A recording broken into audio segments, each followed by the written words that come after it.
Okay, so first of all, what is the NCL? It's the National Cycling League, but here's what you need to know. In a nutshell, the NCL is trying to do for professional cycling what NFL does for professional football, or what the NBA does for professional basketball. They are trying to standardize and formalize a league of professional crit racing here in the United States. They just finished their first year. They have crazy money behind them. In fact, they're boasting a $1 million prize purse, and this is just their debut season, so it's only up from here. They have all this money, all this organization, but that doesn't necessarily mean they got everything right. They have some crazy rules. It's different than your normal crit racing, trust me. So here's what we're going to do. We're going to go on board to my GoPro footage because I was lucky to be invited out to the Denver event, and we're going to go through this whole experience. From my point of view, I want to go through the good, the bad, the ugly, so let's just dive right into it. And off we go. And the first thing you'll notice is the gridding. You see the marks on the ground? So teams are set off into a grid, and that is based on your qualification result, which I guess we'll start there. The qualifications. The day before this, there were qualifications on a stationary bike, and bad. I'm going to put this in the bad category.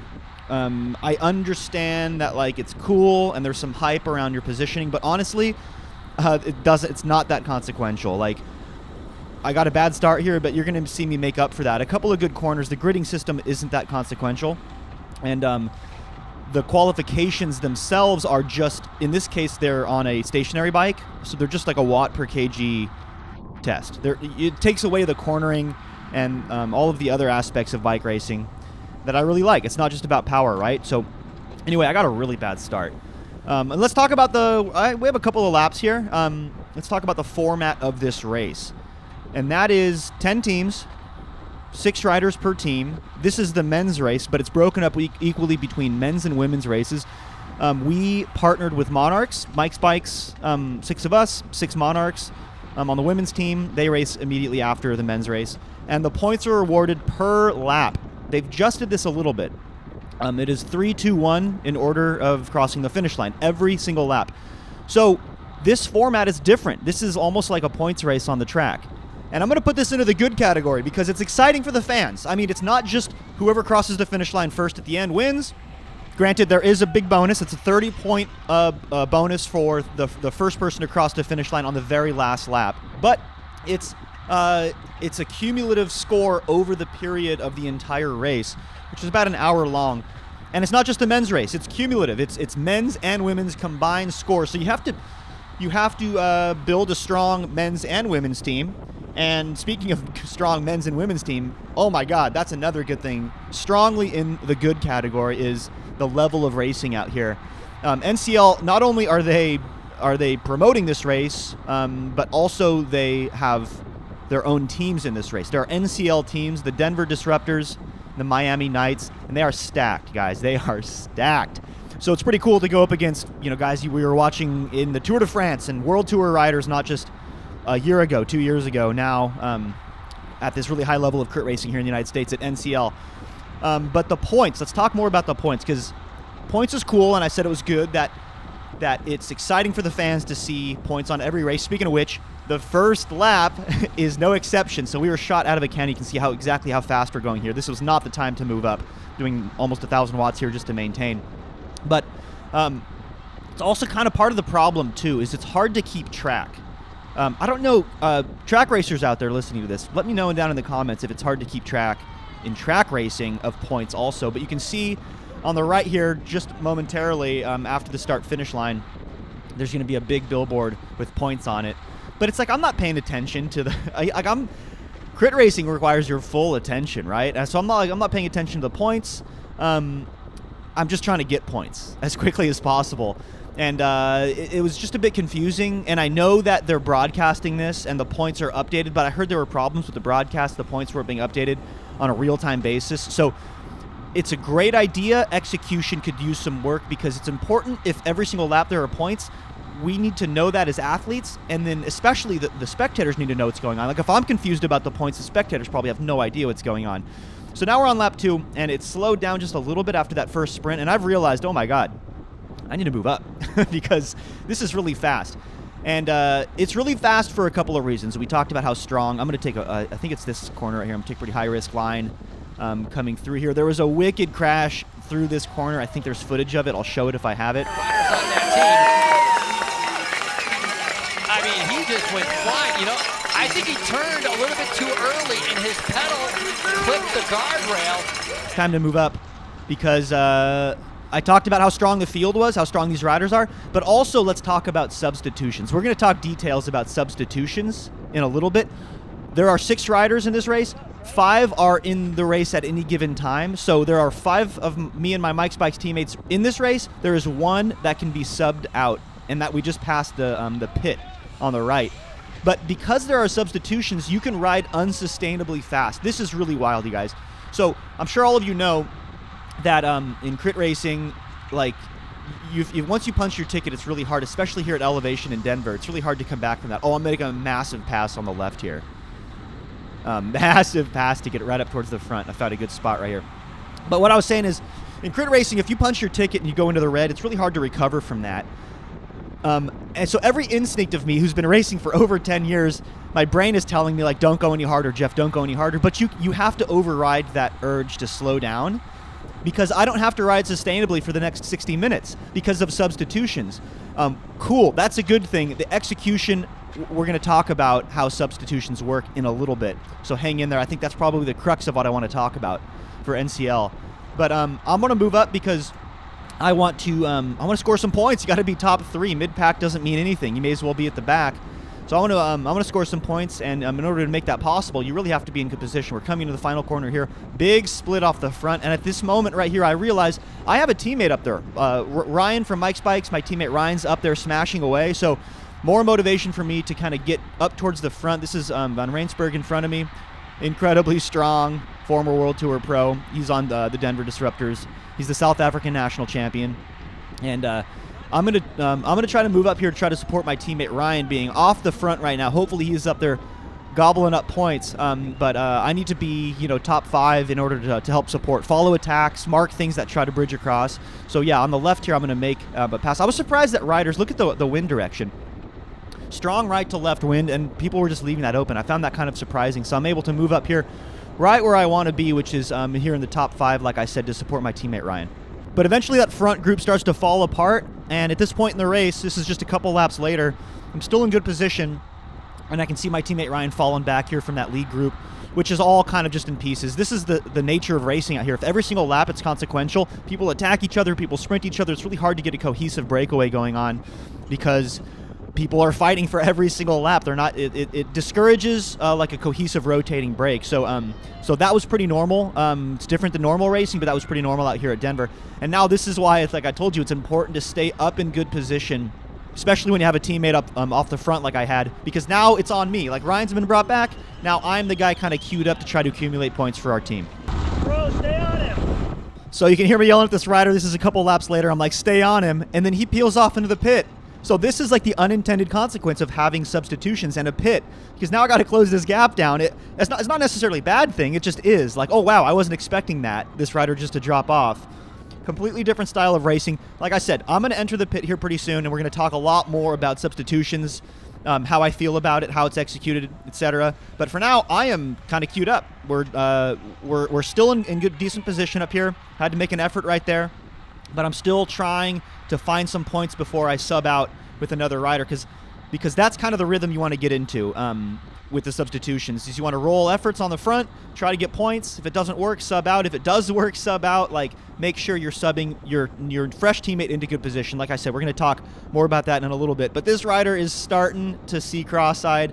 Another big effort, and this is racing so hard. Guys, we're at elevation, air is thin, not much oxygen, and you have riders subbing out, having fresh legs, and riding unsustainably, like I said before. So this is just really, really hard racing. But now this is the front. I'm in decent position here. We're probably 500-600 meters from the finish line at this point. One more corner to go. I'm like, what, is that 6th, 7th wheel? This is looking pretty good to try to snag some points. And at this moment, I thought maybe I should go up the inside on the left, because look at that crosswind. Be the first one into that final corner. Guys, when the wind is like this, you always want to be first to that last corner on the inside. On the inside, because it's the protected side. Not only is it the shorter distance to the finish line, it's the protected side. Instead, I'm on the wrong side of the road. I get pushed wide. You can see I I lose a bunch of my speed despite doing 1,000 watts. And look at the class of the World Tour riders. Guys, I did 1,200 watts there, and they rode away from me like I was doing 300 watts.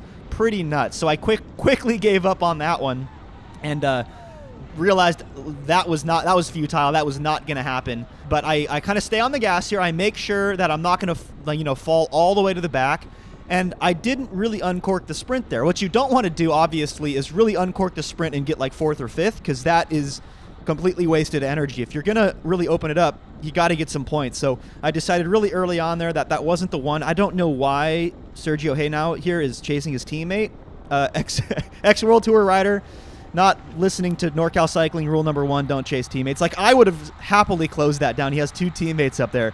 A bit weird, but hey, I'll take it. Free draft. Okay, so I sat in mid-pack for a lap, rested in the draft, and I'm going to give it one more rip, you guys. Inside line here again. I just don't understand why riders were letting that open. I wasn't doing any power, and I just moved up a few wheels. Oftentimes on the final straight there, a lot of people were leaving the inside open. You could really feel, it's a long straight, you could really feel the crosswind, you could really benefit from it.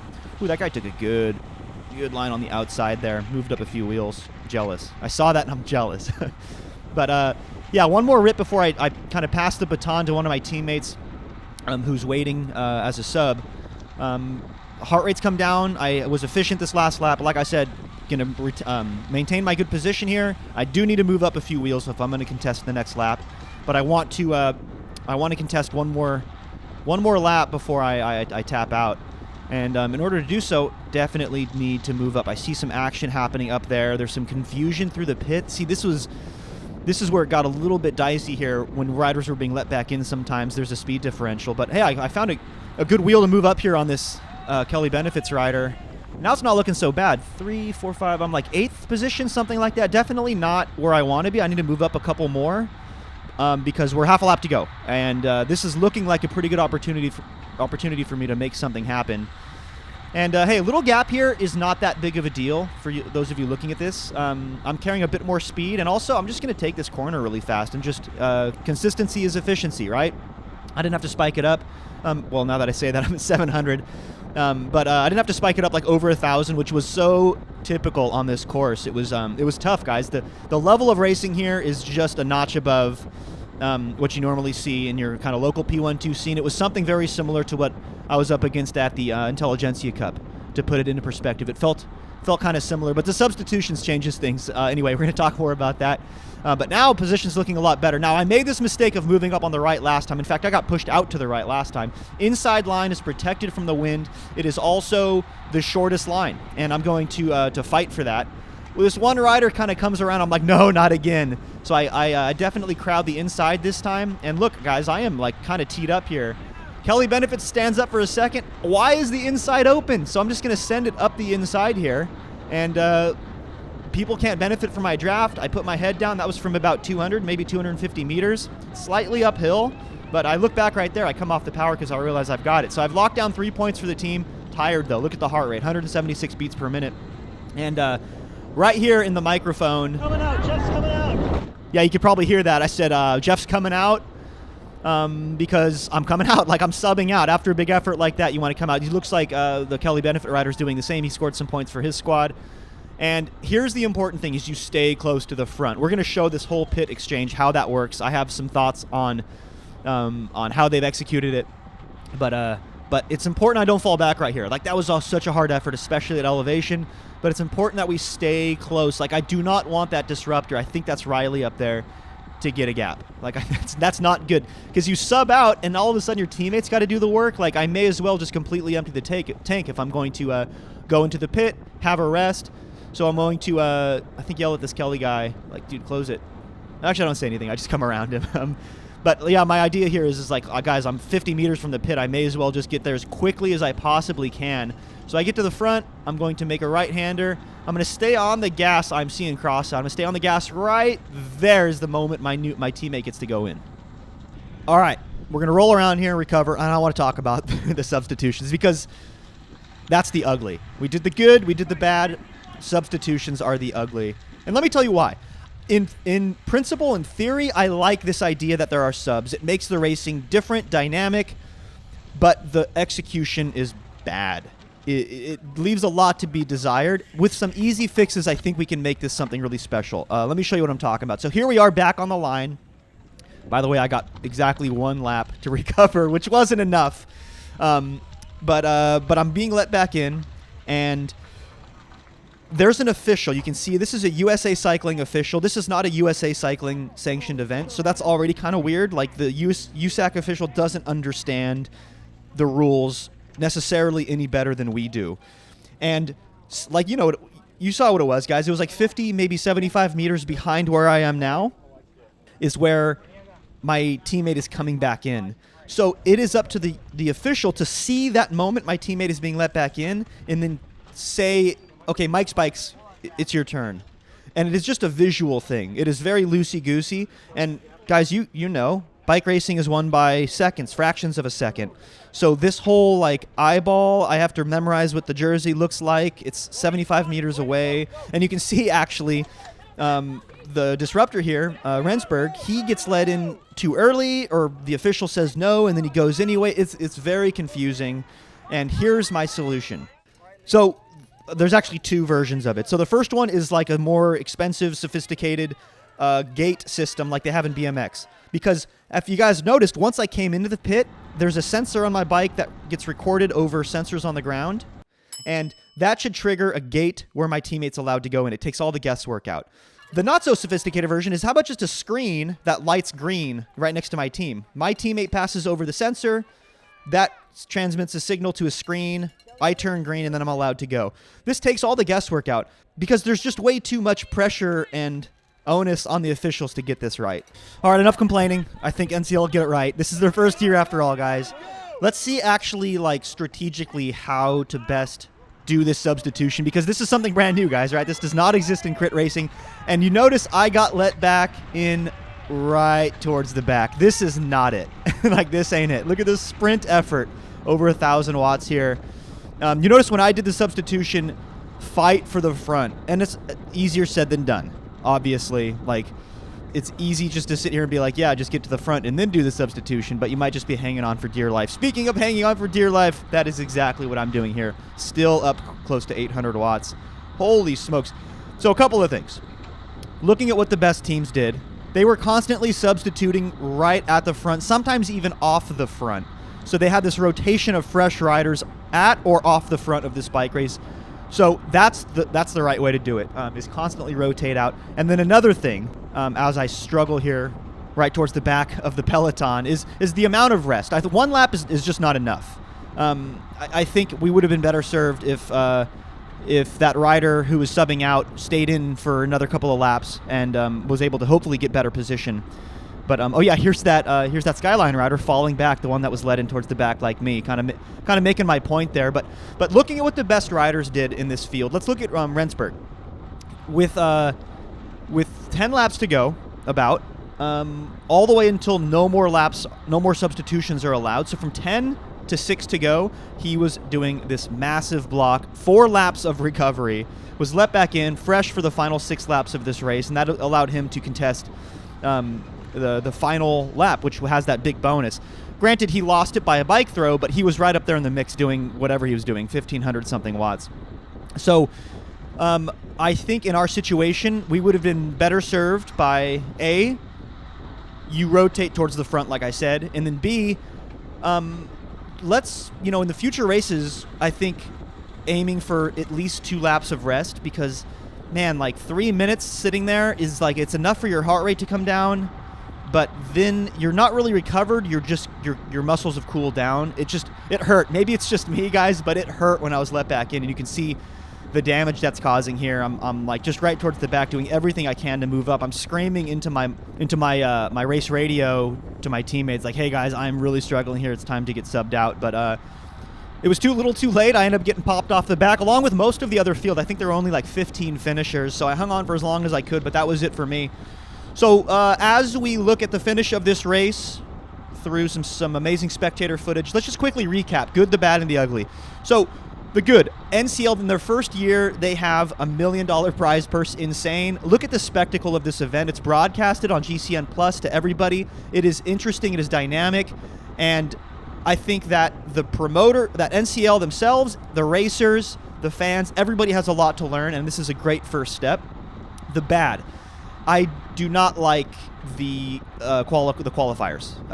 It's a watt per kg test, and I think they should get rid of it entirely.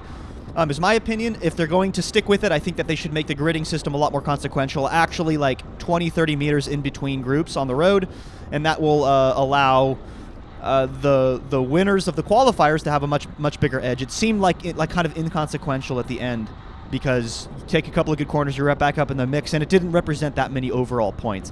Another bad thing is the points, because yeah, I'm just mentioning now, there were points on offer for the qualifier. How many? Who knows? How many? What's the leader at any given moment? Who knows? It is kind of a mess. They need to simplify their point system and at least get it like up to speed so that racers during the race, and especially fans, whether they're in-person fans, in real life fans, or they're watching the live stream, know what's going on. I had people tell me that they were watching the live stream and the points weren't up to date. It was confusing. So in order to make this work and in order to make this interesting for everybody, I have to be able to follow along. Like, there's no way I would tune into like an NFL game and not really know what the score is. Like, what? That doesn't make any sense. So they have to get that sorted out. And then finally, the ugly is the substitutions. Man, they leave a lot to be desired. I really like the concept overall. The execution is poor. I think that it could lead to something really special if they put in gates, like I said, or put on a screen where you get a green light next to your team name that allows you to go in. I think there's some very simple fixes that I hope NCL implements in future races and future seasons. So let's do final takeaway here, guys. I hope this thing has the legs. I think there's such good opportunity here for this to be like the big show. Like, you get called up to the NCL. It's like what every aspiring crit racer wants to become is an NCL participant. Like the MLB is for baseball or something like that. That would be so fantastic. The sport needs it. The athletes need it. The audience needs it. And in speaking with the CEO, it's equitable. There's men's and women's teams. And one thing I didn't mention is they're working with other promoters. So this is very good for the sport. They're not stepping on the toes of other race promoters. This can live in harmony with whatever else is going on, because this format isn't for like your local P12 race. This is a spectacle. This is the big show. I hope it becomes that. I want to thank NCL for having us out on Team Mike's Bikes. And I want to thank you guys for your continued support for this channel. So appreciate you guys. As always, I'll catch you in the next video.